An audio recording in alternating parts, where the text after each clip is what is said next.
नमस्कार दोस्तों, आप सभी का स्वागत है आपके अपने YouTube चैनल पर। अगर वीडियो आपको पसंद आए तो लाइक करें, शेयर करें और चैनल को सब्सक्राइब करना बिल्कुल ना भूलें। आप सुन रहे हैं भूतिया झील। ये कहानी एक छोटे से गांव की थी जो घने जंगलों और पुराने रहस्यों से घिरा हुआ था। इस गांव की सबसे डरावनी चीज थी वो रहस्यमयी झील, जिसके बारे में हर कोई बात करता था, लेकिन कोई भी उसके पास जाने की हिम्मत नहीं करता था। गांव के बुजुर्ग कहते थे कि वो झील साधारण नहीं है, उसमें कुछ ऐसा है जो इंसान नहीं, कुछ और है। कई सालों से वहां अजीब घटनाएं होती आ रही थीं। कभी रात में पानी अपने आप उबलने लगता, कभी झील से चीखने की आवाजें आती, और कभी कभी तो लोग दावा करते कि उन्होंने पानी के अंदर जलती हुई आकृतियां देखी हैं। कहते हैं जो भी उस झील के बहुत करीब गया वो कभी वापस नहीं आया। गांव के बच्चे भी उस झील का नाम सुनकर डर जाते थे। सूरज ढलते ही उस दिशा में जाना सख्त बना था, लेकिन डर के साथ साथ उस झील को लेकर एक अजीब सा आकर्षण भी था, एक ऐसा रहस्य जिसे कोई समझ नहीं पाया। इसी गांव में एक दिन एक युवक आया, विक्रम। विक्रम शहर से आया हुआ एक निडर और जिज्ञासु लड़का था। उसे भूत प्रेत जैसी बातों पर विश्वास नहीं था। जब उसने गांव वालों से झील की कहानियां सुनी तो वो हंस पड़ा। ये सब अंधविश्वास है, उसने कहा। लेकिन गांव वालों के चेहरे पर डर साफ दिख रहा था। किसी ने भी उसकी बात का जवाब नहीं दिया। बस एक बूढ़े आदमी ने धीमी आवाज में कहा, बेटा, हर चीज को मजाक मत समझो, कुछ चीजें सच होती हैं। विक्रम को ये चुनौती जैसी लगी। उसने तय कर लिया कि वो इस झील का सच जान कर रहेगा। रात का इंतजार शुरू हुआ। जैसे ही अंधेरा घना हुआ, विक्रम ने अपनी टॉर्च उठाई और अकेले झील की तरफ चल पड़ा। रास्ता सुनसान था। पेड़ों की परछाइयां अजीब आकृतियां बना रही थीं और हवा में एक अजीब ठंडक थी। जैसे जैसे वो झील के करीब पहुंच रहा था, माहौल बदलने लगा। अचानक सब कुछ बहुत शांत हो गया। न कोई पक्षी, न कोई जानवर, बस सन्नाटा। विक्रम झील के किनारे पहुंचा। उसने देखा पानी काला था, बिल्कुल स्याह, जैसे उसमें कोई गहराई ही नहीं हो।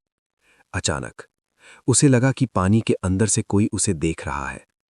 विक्रम ने खुद को समझाया कि ये उसका भ्रम है, लेकिन दिल की धड़कन तेज हो चुकी थी। उसने टॉर्च की रोशनी झील पर डाली और तभी टॉर्च झपकने लगी। कुछ ही सेकंड में रोशनी पूरी तरह बंद हो गई। अब चारों तरफ गहरा अंधेरा था। तभी उसे अपने पीछे किसी के सांस लेने की आवाज सुनाई दी। विक्रम ने धीरे धीरे पीछे मुड़कर देखा, लेकिन वहां कोई नहीं था।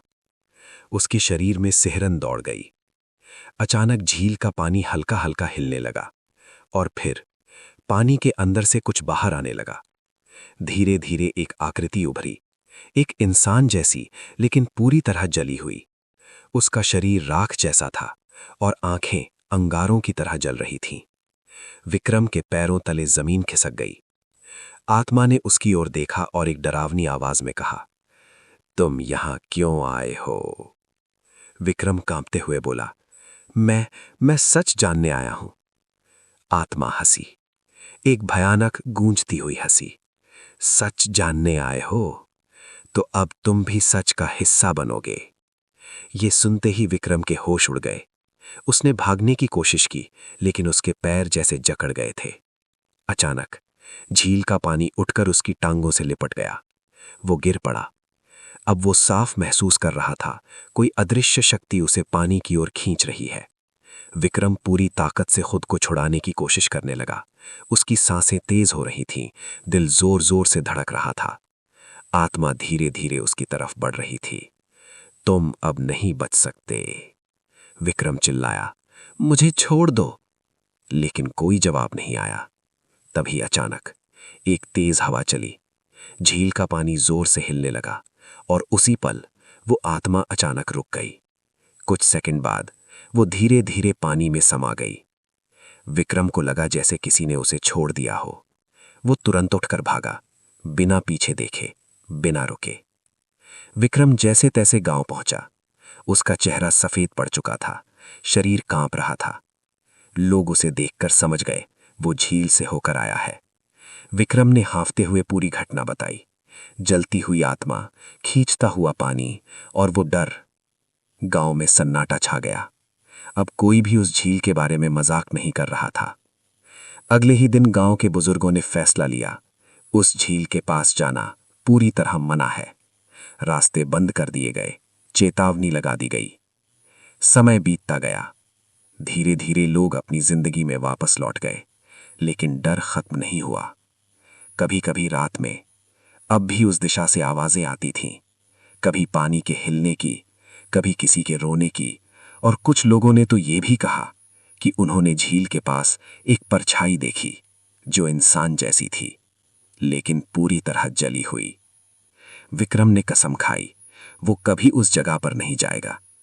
लेकिन एक सवाल आज भी बाकी है, उस रात वो आत्मा उसे छोड़कर क्यों चली गई? क्या वो हवा सिर्फ एक संयोग थी या कोई और ताकत वहां मौजूद थी? और सबसे बड़ा सवाल, क्या वो आत्मा अब भी किसी अगले शिकार का इंतजार कर रही है? दोस्तों, उम्मीद करता हूं कि आज की कहानी आपको अंत तक बांधे रखने में सफल रही होगी। अगर डर की ये दास्तान आपको पसंद आई हो तो लाइक जरूर करें और इसे अपने दोस्तों के साथ शेयर करें। ऐसी ही रहस्यमयी और दिल दहला देने वाली कहानियों के लिए चैनल को सब्सक्राइब करना न भूलें। फिर मिलेंगे एक और कहानी के साथ, लेकिन तब तक सावधान रहिए, अपना और अपने अपनों का ख्याल रखिए। जय हिंद, जय भारत।